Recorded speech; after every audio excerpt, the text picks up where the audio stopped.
नमस्कार, जय हिंद।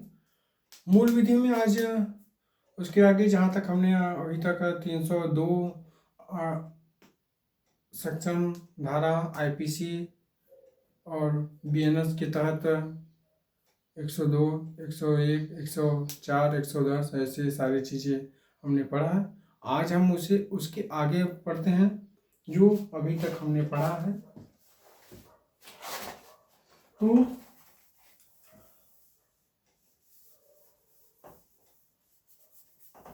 जो चीज़ें हमने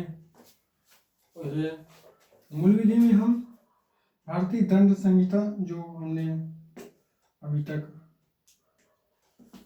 मूल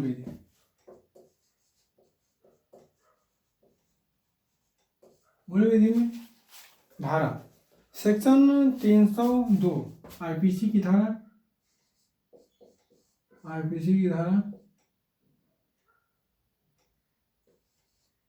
302 सेक्शन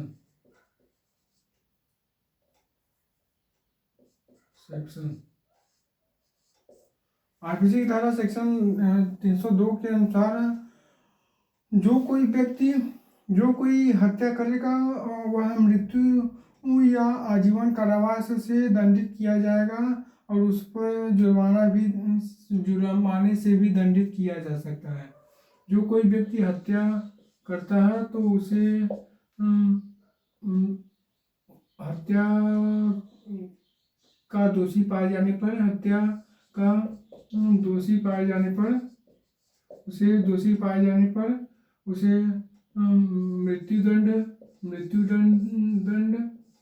दंड दिया जा सकता है या आजीवन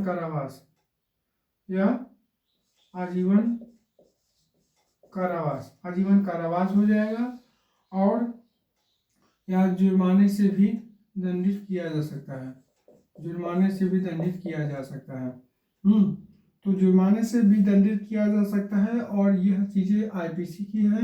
और बीएनएस में 103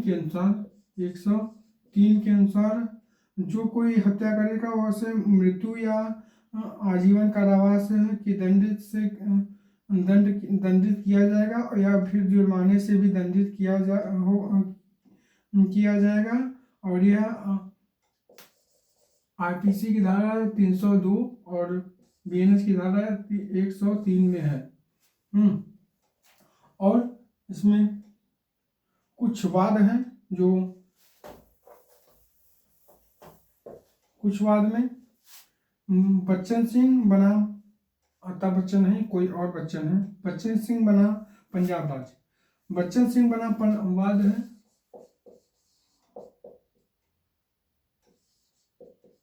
बच्चन सिंह बनाम पंजाब राज्य। बच्चन सिंह बनाम पंजाब राज्य में वाद में यह अभी निर्धारित किया गया कि मृत्युदंड विरल से विरलतम अपराधों में ही दिया जाएगा। मृत्युदंड बच्चन सिंह वाद में पंजाब राज्य, अगर कोई व्यक्ति हत्या किसी भी व्यक्ति का करता है तो अगर इसे बहुत घिनौने तरीके से जिस व्यक्ति की इसने हत्या की है उसका किसी भी प्रकार से किसी भी एंगल से 1% अगर वह दोषी नहीं पाया जाता है और इसने बेवजह की हत्या कर दी और किसी बुरी तरीके से, मतलब कि जिस तरह से हत्या नहीं करनी चाहिए थी उस तरह से अगर इस व्यक्ति ने हत्या कर दी तो इसमें यह वाद में बताया गया है कि उसे मृत्युदंड तभी दिया जा सकता है जब वह बहुत गलत तरीके से किसी की हत्या करता है। नहीं तो अधिकतर आजीवन कारावास होगा या फिर इसे जुर्माने से भी दंडित किया जाएगा। बिट्टू बनाम पंजाब राज्य के मामले में उच्चतम न्यायालय ने भारतीय दंड संहिता, एक और वाद है, बिट्टू बनाम पंजाब राज्य, मिट्ठू बनाम पंजाब राज्य।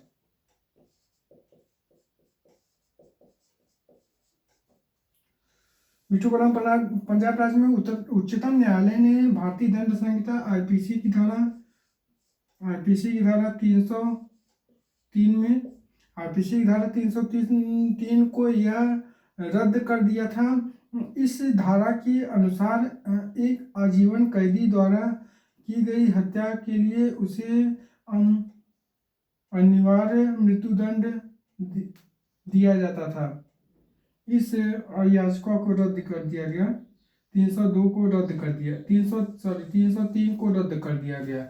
अगर मान लीजिए कोई व्यक्ति आजीवन कारावास काट रहा है और उसने जाकर हत्या कर दिया, तो जरूरी नहीं है कि इसे मृत्यु दंड ही दिया जाएगा।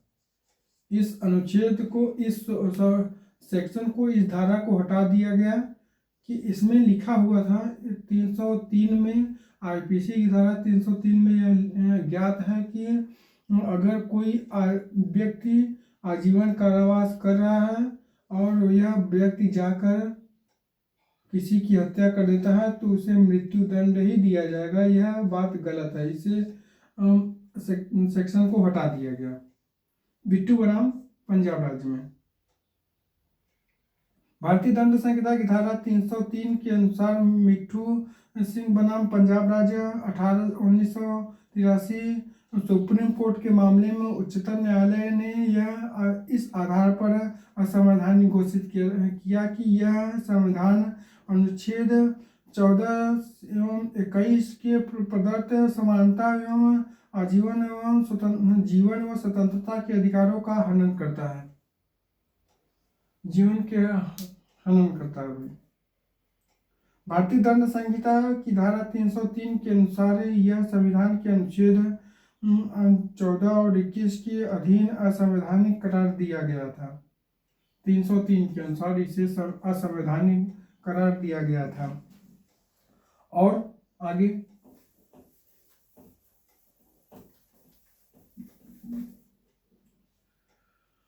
भारतीय दंड संहिता की धारा आईपीसी की धारा 303 में, आईपीसी की धारा 303 में भारतीय संविधान में अनुच्छेद 14 एवं 21 के असंवैधानिक करार दिया गया था। आईपीसी और बीएनएस की धारा 104 के अंतर्गत आजीवन सिद्ध दोष द्वारा हत्या के लिए दंड से संबंधित प्रावधान है, जो भारतीय दंड संहिता 1860 की धारा 303 के संभाव में है, किंतु यह बहुत हद तक धारा 303 से भिन्न है। भारतीय दंड संहिता की धारा 303 के अनुसार जो कोई व्यक्ति आजीवन कारावास के दंडादेश के अधीन होते हुए भी हत्या करेगा वह मृत्यु दंड से दंडित किया जाएगा। यह प्रावधान तो मिट्ठू बनाम पंजाब राज्य 1883 सुप्रीम कोर्ट के बाद में उच्चतम न्यायालय के असंवैधानिक घोषित कर दिया था। इसके स्थान पर भारतीय न्याय संहिता 2023 की धारा 104 के बनाया गया कि जिसके अनुसार जो कोई आजीवन कारावास के अधीन होते हुए भी हत्या करेगा वह मृत्यु या आजीवन कारावास जिससे वह व्यक्ति का शेष प्राकृतिक जीवन काल के लिए कारावास होगा से दंडित किया जाएगा। अगर कोई व्यक्ति बीएनएस की धारा 104 के अनुसार अगर कोई व्यक्ति जिसने भी जो व्यक्ति आजीवन कारावासित है, अगर किसी तरीके से बेल मिलने पर या फिर उसे छूट दिया जाता है, कुछ दिन बाहर आप रह सकते हैं, तो उस दौरान या फिर जेल में ही अगर उसने किसी व्यक्ति की हत्या कर दी, जो व्यक्ति आजीवन कारावासित है, तो भी उसे आजीवन कारावास ही मिलेगा जिसने हत्या की है। तो भारतीय दंड संहिता की धारा 304, आईपीसी की धारा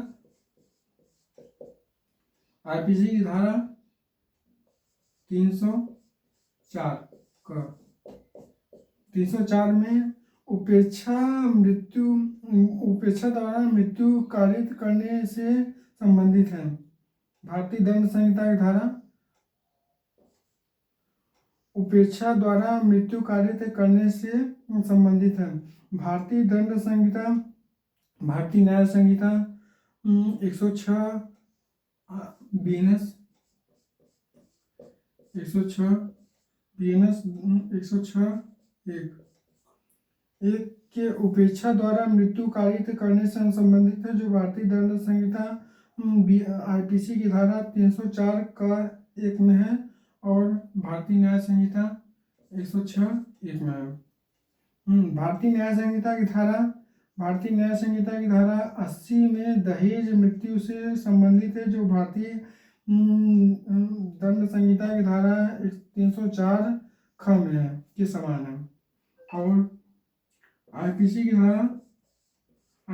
धारा 304 ख में और बीएनएस की धारा 380 में है दहेज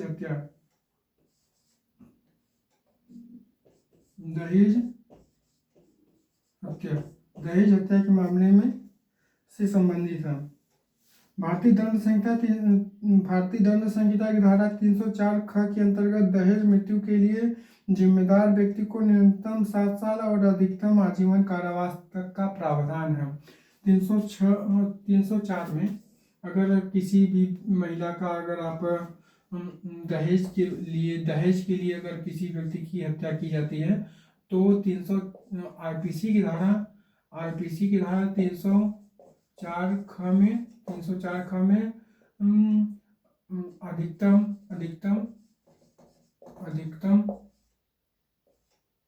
अधिकतम 7 साल या फिर आजीवन कारावास हो सकता है।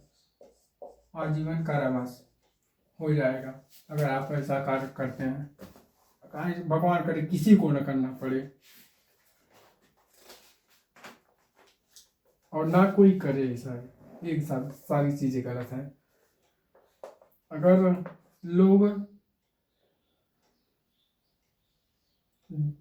लोग जानते हैं कि चीजें यह गलत है, अगर जानते हुए भी लोग करते हैं, तो इसलिए यह कानून, यह सेक्शन, यह धारा बनाया गया है। अगर जानते हुए भी कि यह चीजें गलत है और ना करें, तो फिर इस कानून, यह धारा, यह वकील, यह हाई कोर्ट, यह सुप्रीम कोर्ट, यह जज, यह बेल, यह जमानत, यह जेल, किसी की जरूरत ना होती। अब भारतीय न्याय संहिता आईपीसी की धारा बीएनएस की धारा 80 के अनुसार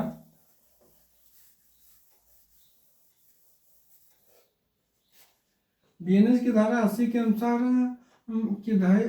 न्यूनतम सजा 7 साल और अधिकतम सजा आजीवन कारावास। दहेज हत्या के अपराध बनने के लिए महिला की मृत्यु, विवाह, दहेज हत्या का अपराध बनाने के लिए महिला के मृत्यु, विवाह के 7 वर्ष के भीतर ही जलन, दाह और शारीरिक चोट एवं सामान्य परिस्थितियों के बजाय अन्य किसी कारण से होनी चाहिए। इसका प्रावधान भारतीय दंड संहिता की धारा 304 ख में किया गया है। और अगर 7 साल हो गया हो दहेज हत्या के मामले में, महिला की शादी 7 साल हो गई हो, तो इस मामले में व्यक्ति को अपराधी घोषित कर दिया जाएगा कि दहेज ही दहेज ही मामला था और कुछ नहीं था। धारा 304 ख में आपराधिक विधि संविधान अधिनियम 1986 द्वारा जोड़ा गया। ख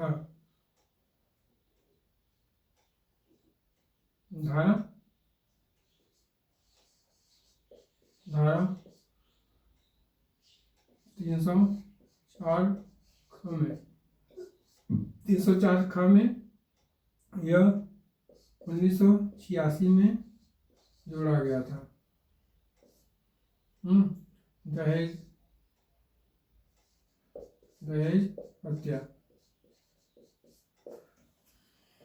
हत्या में और भारतीय दंड संहिता की धारा 305 शिशु और व्यक्ति की हत्या दुष्प्रेरण है। और आईपीसी की धारा बीएनएस की धारा 107 बीएनएस की धारा 107 में और आईपीसी की धारा 305 में शिशु या उन्मुक्त व्यक्ति की आत्महत्या के दुष्प्रेरणा से संबंधित है। किसी व्यक्ति को आप उकसा रहे हैं आत्महत्या के लिए तो यह चीज़ें गलत है। यह चीज़ें हैं शिशु या उन्मुक्त व्यक्ति शिशु या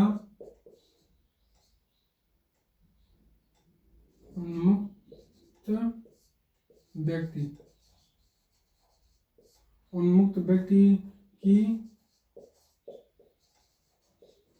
आत्महत्या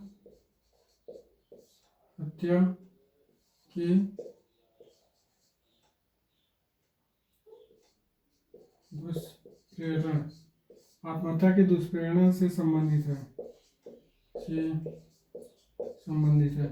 आप किसी व्यक्ति को आप उकसा रहे हैं आप कि तुम आत्महत्या कर लो, धारा 305 में और आईपीसी की धारा 305 में और बीएनएस की धारा 107 में है। और भारतीय दंड संहिता और फिर आईपीसी की धारा 306 में आत्महत्या का दुष्प्रेरण इसमें भी यही है। और बीएनएस की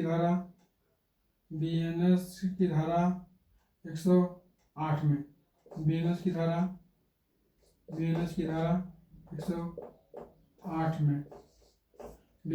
108 में आत्महत्या का दुष्प्रेरण है।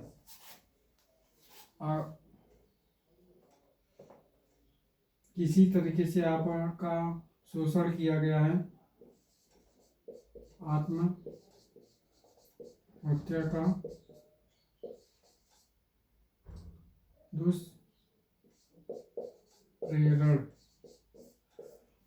का दुष्प्रेरण है। और आईपीसी की धारा बीएनएस की धारा 307 में हत्या करने का प्रयत्न से संबंधित है।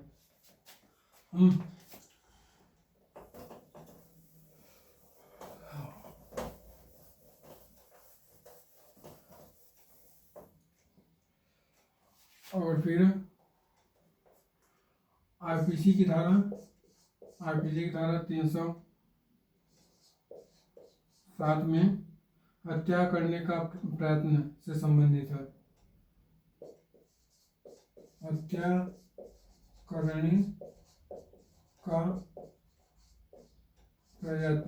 हत्या करने का प्रयत्न और बीएनएस की धारा 109 में बीएनएस की धारा 109 में हत्या करने का प्रयत्न है। अगर किसी व्यक्ति का आप हत्या करने का प्रयत्न करते हैं तो इसके अनुसार आपको दंड मिलेगा। भारतीय न्याय संहिता आईपीसी की धारा 300 और फिर आईपीसी की धारा 308 में आपराधिक मानव वध करने का प्रयत्न, आपराधिक मानव वध करने का प्रयत्न, और यह मानव वध करने का प्रयत्न आईपीसी की धारा 308 में, और यही चीजें हैं बीएनएस की धारा 110 में आपराधिक मानव वध का प्रयास, और आईपीसी की धारा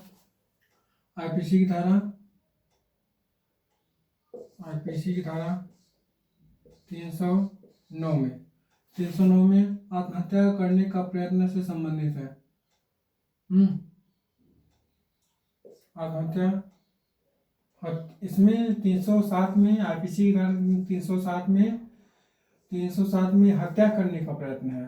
307 में हत्या करने का प्रयत्न, 109 बीएनएस की धारा 109 में हत्या करने का प्रयत्न, 309 में आत्महत्या करने का प्रयत्न, आत्महत्या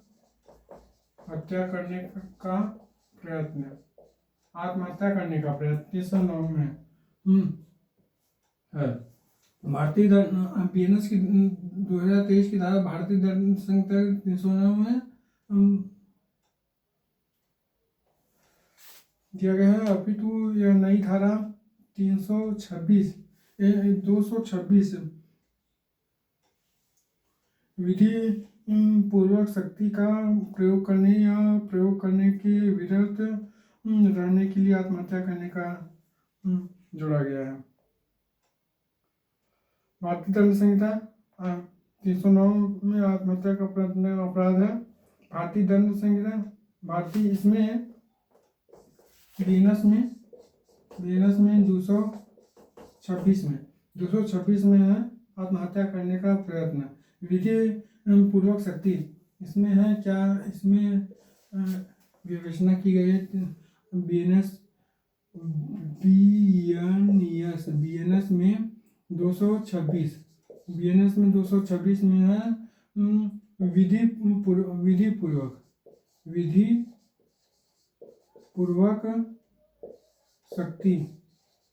पूर्वक शक्ति का प्रयोग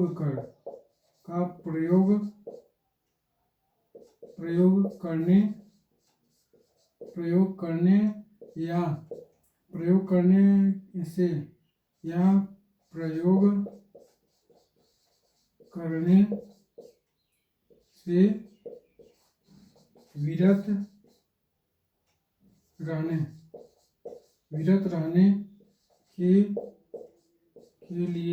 विरत रहने के लिए आत्महत्या करने का प्रयत्न, विरत रहने के लिए आत्महत्या करने का प्रयत्न। इसमें बीएनएस की धारा 226 में है, आईपीसी की धारा 309 में है आत्महत्या करने का प्रयत्न, और हत्या करने का प्रयत्न 307 में है। आईपीसी की धारा बीएनएस की धारा 109 में है। और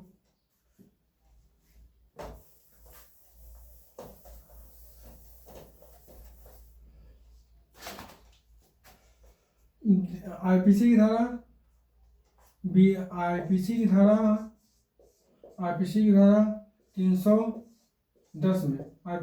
310 में, और बीएनएस की धारा आईपीसी की धारा पहले यहाँ ठग को परिभाषित करती है। कोई व्यक्ति किसी को ठगता है तो इसके बारे में बताया गया, परिभाषित किया गया। भारतीय दंड संहिता की धारा 310 में ठग को, बीएनएस की धारा 310 में, और आईपीसी की धारा 310 में, और बीएनएस की धारा 310 में दोनों को एक ही को परिभाषित किया गया। वर्तमान समय में यह अनुपयोगी धारा होने के कारण भारतीय न्याय संहिता में इसे स्थान नहीं दिया गया है।